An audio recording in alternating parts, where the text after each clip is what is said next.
a dream car. It's the car you picture yourself driving. The car you think about all the time. The car you most desire. For some of us, it's just not one car, it's a list of them. One of mine is a 1968 Camaro, and I finally got it. So far, with all the issues, it's been a nightmare and not so much my dream car. What is your dream car? Welcome back to another Joyride video. If you're new to the channel or it's been a while since you've watched a video, let me give you guys a little update. There's the new addition to the channel. We picked up a 68 Camaro, which most of you guys probably already know if you follow me on Instagram or if you've been watching the videos. So since I've gotten the car, I've discovered multiple issues with it. So sometimes you see something online posted for a really good deal. I still got a really good deal on this car. Trust me. There's some shoddy work that was done to this car. We're gonna get it all straightened out. I'm gonna get into that, but before we do that, I wanna just give you guys a little bit of update on the garage. Here is my tire machine rim clamp. It looks completely different now. We basically overhauled it. I put new pads, all kinds of stuff on there, and we're not done with it. I still have to put the new stickers and all that stuff on it. I did not do the top because the top still looks pretty good. I cleaned this thing up, man. I spent some time on it and it looks amazing. Here's our Coates wheel balancer, and I pretty much got all hooked up with all new wheel weights. We got the stickies, the clip-ons. My buddy Eric, he came through. He's got a little tire business himself, and he basically told me what to get, where to get them. So we're all set up there. We're ready to go. So far, I've only balanced the wheels on Laura's Jeep because she was getting that shake around 50 and 60 mile an hour.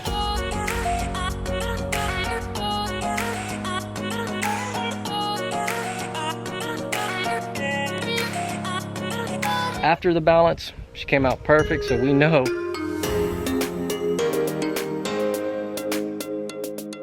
that right there was the ultimate test, because you know, when you get a piece of equipment like that and you calibrate it yourself and you're not really familiar with that type of stuff, you're kind of questioning, you know, is it working properly? But that right there gave me the confirmation that the balancer is actually working properly. The GT500 sitting here, we're still missing the seats. I have not yet got a set of seats because the seats, I actually sold the seats that were in there for gas money. This is the Joyride goat kart, and it has been crashed. Our friend Amanda crashed it. This is pretty messed up. She got her there. This bar is bent down. All of this is completely busted out, and the windshield is broke. She basically rolled it like 3 or 4 times into an electric fence, and then I got a little beat up, bruised ribs, and had a huge bruise on my arm, and she's got a broken hand. Alice, we got her in the driveway because we were having an issue with the compressor. I wasn't getting air to all my air brakes, but my buddy Jesse, he came over, he helped me with that. We just basically replaced the governor on it, and now Alice is good. She's back. And as for the F350, yeah, my truck high-fived another F350 on the back roads out here. Let's get to what you guys came here for. All of the issues on the Camaro. One of the first issues that I noticed this one when I first got the car, that it was leaking oil around the valve cover gasket. We were getting differential fluid on the rear end. I don't really know how to put it, but the electrical system in this car was a complete cluster, and it was ready to catch on fire. And as a matter of fact, we actually had a wire catch on fire under the dash, and then there was a few other wires where I could tell were getting really hot. Before we get all into that, the rear end of this car was, I mean, there was differential fluid everywhere. It was coming out the rear axles, it was coming out the breather hose from a weld joint at the rear. The rear end of this car was just leaking diff fluid everywhere. So here we are trying to tackle that. First thing we're gonna try to do, we're gonna basically pull everything apart on the rear, tackle the rear to see if we can get all those leaks fixed. And we got some axle seals that we ordered. Okay, so we pulled the wheel off. We've got the drum cover off, and you can actually see the evidence of the leak right there, right from the axle seal. See if we can get this thing out and replace these axle seals. There, I believe, is where we have the other leak.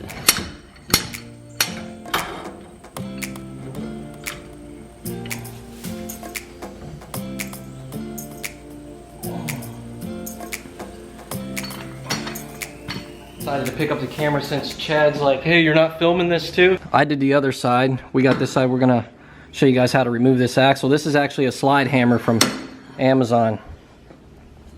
So we're basically leaking diff fluid out the axle seal. So we're gonna replace the axle seals with some, what do you call those ones that we got? Axle seals. They're the ones that go inside the shafts. They're a universal seal. I'll show you the part. There it is.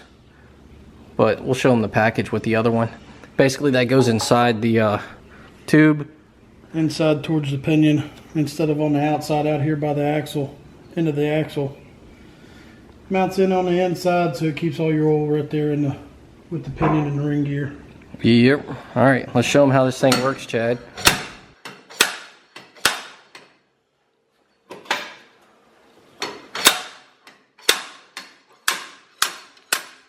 There she goes.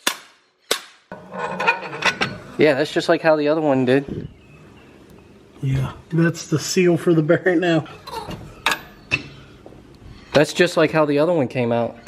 Oh, I see. That was their attempt to try to seal it. Oh, so they basically put sealer on there, so we're gonna have to get a new bearing for this side. You guys fixing the car? It's got a little leak. Yeah. Just a little leak. Nothing too bad. A little mishap. It was a lot heavier than what I thought. And it hit the, well, we had a hold of it. It hit the pan. The pan kicked over and just... Here's the axle seal that we're putting in here. We don't know if this thing is any good or not, do we? No. We're fixing to find out though. So we're actually putting them in through from the inside. This is like all boring stuff, isn't it? Yeah, but it's important. You say, yeah, it's important. You don't have this everywhere. Yeah. Oh, we made a mess. Let's get this in. All right, last step. This is the only time you actually see Chad working is when I got the camera in my hand because I can't do the job because I'm recording. So pretty much you put the diff fluid in and you fill it up until she starts to pour out right here. And I guess I'll go get a rag. Oh, excuse me. Every time we touch something, no, it's not me, it's you. He broke the car yesterday. I'm just gonna give that to you. Chad broke the car yesterday, so that's why he's back out here again today to help try to fix this thing. So we had pulled the alternator off and we went to the auto parts store, and then Caleb's making a bunch of noise out here. Look at this, we got the chrome one. The other one wasn't chrome. Just because something looks perfect on the outside doesn't mean it's perfect on the inside. The wiring in this thing is a nightmare. Look at this. This right here is like that garage wire. And they have it twisted together. So it's basically a single strand wire that's twisted together. This is the exact same wire that you have in your house for your garage doors. And it is a mess. So right now I'm pretty much just going through everything, trying to figure out what stuff is, labeling it. Right here we've got it's the fan.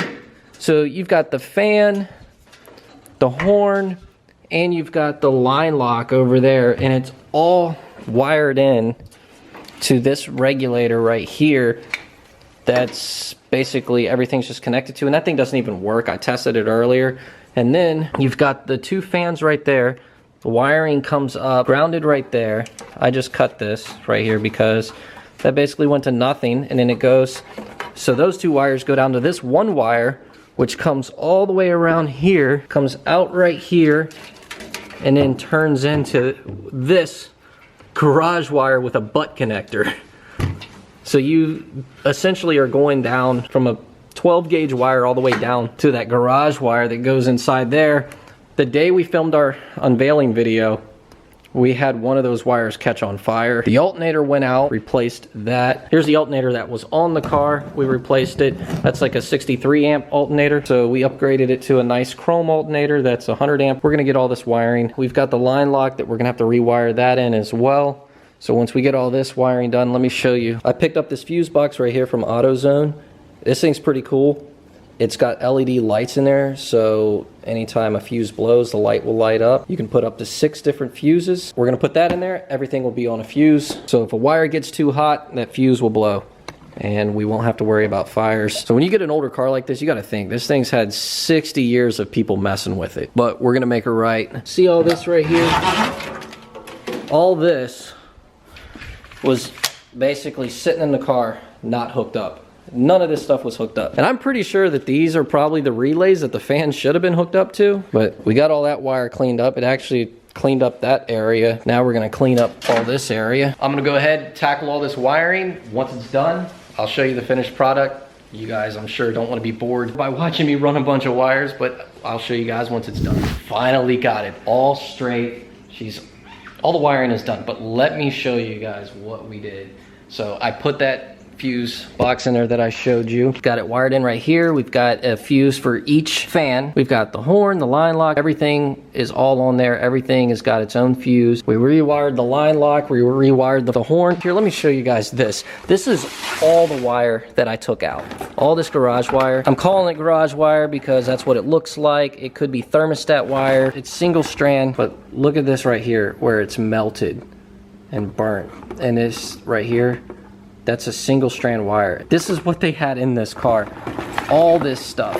I mean, so I pretty much put in, this is for my wipers. I just put like a little toggle switch in there. They had the wipers wired up like that. I rewired the horn. I rewired the reverse wire that goes all the way to the taillights.